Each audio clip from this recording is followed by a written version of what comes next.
Good morning, friends. Today we will learn about FAT, that is a file allocation table.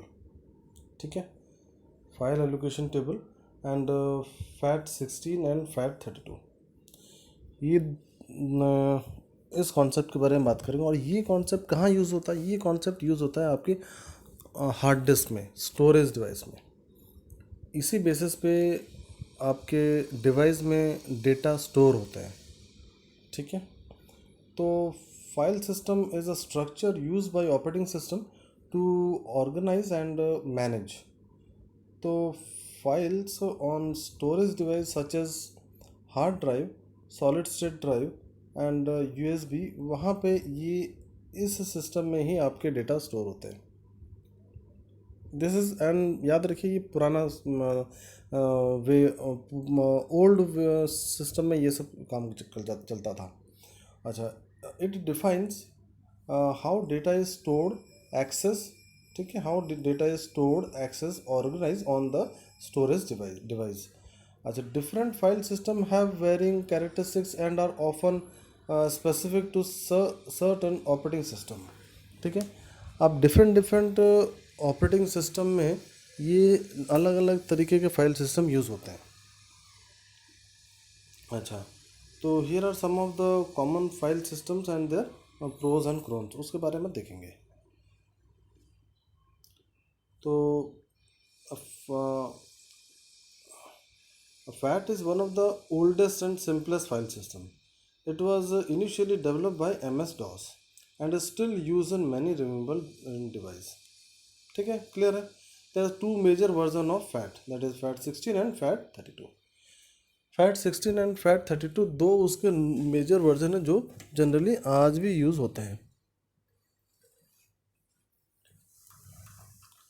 Fat FAT कैसे क्या होता है? Use a file allocation table to keep track of file location on the disk. आपके disk के ऊपर मान लीजिए आपका हार्ड डिस्क है, उसके ऐसे ऐसे सेक्टर्स बने हैं, है ना? तो आपने यहाँ पे रखा है, फिर ये बड़ा सा सेल्फ है, मान लो यहाँ रख दिया, फिर थोड़ी बहुत और बड़ा आया कुछ डेटा तो आपने यहाँ रख दिया, फिर छोटा डेटा है फिर उसको आपने यहाँ रख दिया, फिर बड़ा सा है आपने ये पूरा भर दिया। तो ये छूट गया, ये छूट गया, है ना? ये दो जगह मान लो छूट गया। तो ये सब एलोकेट वाला, ये एलोकेट का डिसीजन कौन लेता है? ये फाइल स्ट्रक्चर लेता है। ठीक है, तो permissions are general making it less suitable for modern operating system. लेकिन यही यही इसका डिसएडवांटेज है, ये मॉडर्न ऑपरेटिंग सिस्टम में थोड़ा सा इतना एडवांटेज नहीं है। FAT 16 was introduced in 1987 and DOS 3.1, while FAT 32 was introduced with Windows 95, ठीक है, in 1996।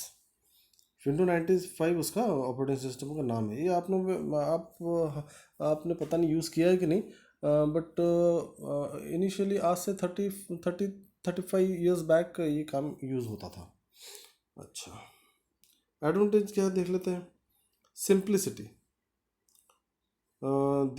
this simplicity make it easy to implement and use, making it suitable for device with limited resources or compatibility requirement।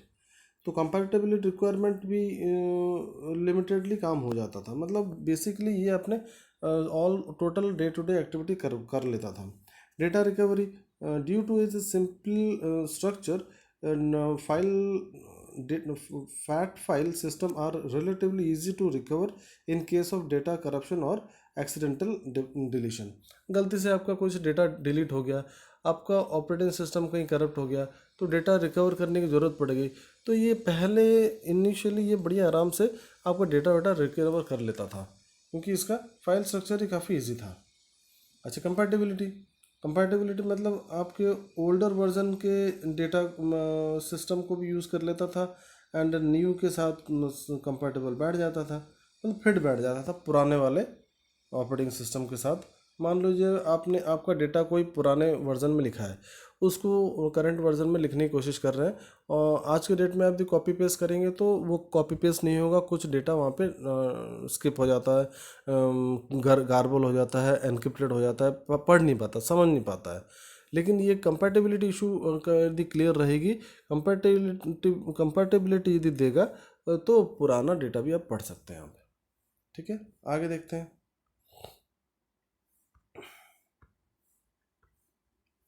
अच्छा, आगे में क्या है, हाँ disadvantage. तो disadvantage इसमें क्या था फैट में, fragmentation occur when file data is scattered across different part of different disk. अभी हमने पीछे देखा था, हमने जो पीछे देखा था आ, वो भी नहीं देख पाएंगे। हाँ, हमने जो पीछे बनाया था ऐसे टेबल बना, एक हार्ड डिस्क ऐसे बनाई थी और ये उसके सेल्फ थे। आपने यहाँ पे डेटा डाला था एंड फिर यहाँ डाला था और फिर यहाँ छोटा सा डाला था, स्पेस छोड़ कर ये भर दिया था। तो ऐसे आपने सब भर दिए थे। अब ये जहाँ जहाँ गैप मिल गए थे, जहाँ जहाँ गैप बन गए थे, उसको स्कैटर्ड स्पेस को फिर से एडजस्ट किया जाता है। एडजस्ट करने से ये सब यहाँ भर जाएंगे, ये सब उधर चले जाएंगे, ये जो भर जाएंगे, तो जहाँ जहाँ सेटिंग है सेट बैठ जाएगा और ये एडजस्टमेंट ये खाली हो जाएगा, फ्री स्पेस बच जाएगा। तो ये सब, ये जो अरेंजमेंट को बोलते हैं fragmentation. Occur when files data is scattered across different part of the disk resulting in reducing performance. Regular defragmentation is required to optimise data performance. अभी यहाँ पे आप डीफ्रेगमेंटेशन यदि कर देंगे, डीफ्रेगमेंटेशन करने से आपका सारे जो सेल्फ, मान लीजिए ये एक सेल्फ है, सेक्टर्स हैं, ये अपने आप एडजस्ट हो जाते हैं। अच्छा, लैक ऑफ एडवांस्ड फीचर। अभी newly version FAT32 lacks several advantage features found on other। तो file system, other file system, it does not support file level security permission, journal encryption, compression. मान लो बहुत बड़ा सा कंप्रेशन होता है, WinRAR का काम क्या है, WinRAR का रार फाइल को क्या करता है, वो कंप्रेस कर देता है, छोटा कर देता है, ये छोटा कर देता है, टाइट मतलब स्पेस कम कर देता है।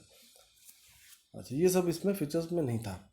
तो file name limitations, file on FAT16 file system cannot exceed 8.3 character for their file name.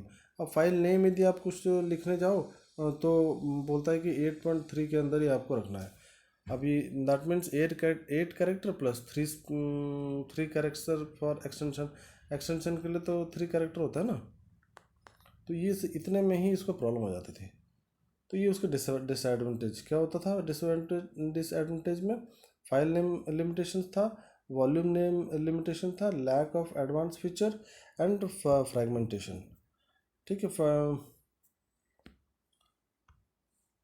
NTFS देखते हैं क्या है। दो तरह के फाइल सिस्टम होता है ना, एक फैट सिस्टम, दूसरा NTFS। NTFS में क्या है, तो NTFS is a default file system used by Windows NT based operating system starting in 1993। ठीक है, with the Windows NT 3.0 all the way up to and include Windows 11। Windows 11 तक ये चल रहा था। अच्छा, it offer advanced feature like file permission, encryption, compression, journaling, ये सब फीचर NTFS में है, तो इसलिए बेस्ट माना जा रहा है। अच्छा, making suitable for modern storage device, however it has limited operating and non window operating system. अभी कंपेटिबिलिटी फीचर्स है नॉन विंडो ऑपरेटिंग सिस्टम के साथ भी ये टैग हो जाता है, चल जाता है। फिर security and permission, NTFS provide solid security model with level permission, with file level permission. It allow you to get permission from individual file and folder control accessing right for user and group। मतलब user group किसी को भी file permission आराम से दे सकते हैं। This is a security feature, this very important. आपको data को बचाने के लिए हमको परमिशन देना है, सिक्योरिटी देना है, एनक्रिप्शन देना है। Trim support on SSD, that is solid state device। Trim informs the drive about unused data which allow the SSD to erase and prepare the space for future writes। अभी इतना सारा space बचा हुआ है, तो SSD में एक feature है कि जो स्पेस जो बचा हुआ है उन सबको वो डिलीट करके आपके लिए फिर से यूज़ करने के लिए तैयार कर देता है। The trim is enabled by default when NTFS file system is chosen for maintaining its performance। तो NTFS ये फीचर आप ऑन कर दिए, SSD में अपने आप ये सारे फीचर्स दे देता है। डिसएडवांटेज क्या है देखते हैं इसका। डिसएडवांटेज में disk error and repair. Although NTFS is design to be reliable माना जाता है, फिर disk error can still occur. अभी इतना रिलेबल होने के बावजूद भी डिस्क एरर उसमें निकल आता है, ठीक है। When encountered disk error, NTFS repair can be time consuming, may occur special tools। अभी स्पेशल टूल्स चाहिए इस डिस्क एरर को क्लियर करने के लिए। Fragmentation. Over time NTFS file system can become fragmented, especially as files are created, modified and deleted। Fragmentation can lead to decreased performance as the system need to be access scattered file fragmentation। अभी fragmentation में क्या था, जो आपके files थे यहाँ वहाँ जो फैले हुए थे, स्कैटर्ड थे, वो उसको आपको अरेंज करना। तो अरेंज करके सारे सेट करके हम बढ़िया से एक टेबल बना देना जिसमें स्पेस भी बन जाए, और जहाँ स्पेस यूटिलाइज नहीं हुआ उनको यूटिलाइज भी कर दे। तो इस प्रोसेस में काफ़ी स्लो लेता है आपका सिस्टम काफ़ी स्लो हो जाता है। ये NTFS का डिसएडवांटेजेस है, ठीक है। होप आपको दोनों को क्लियर हुआ होगा। ये आपके USB एंड SSD में आज के डेट में यूज़ हो रहा है। डेफिनेटली आपको ये इन्फॉर्मेशन पसंद आया होगा। पसंद आए तो लाइक एंड शेयर करिए। Thank you.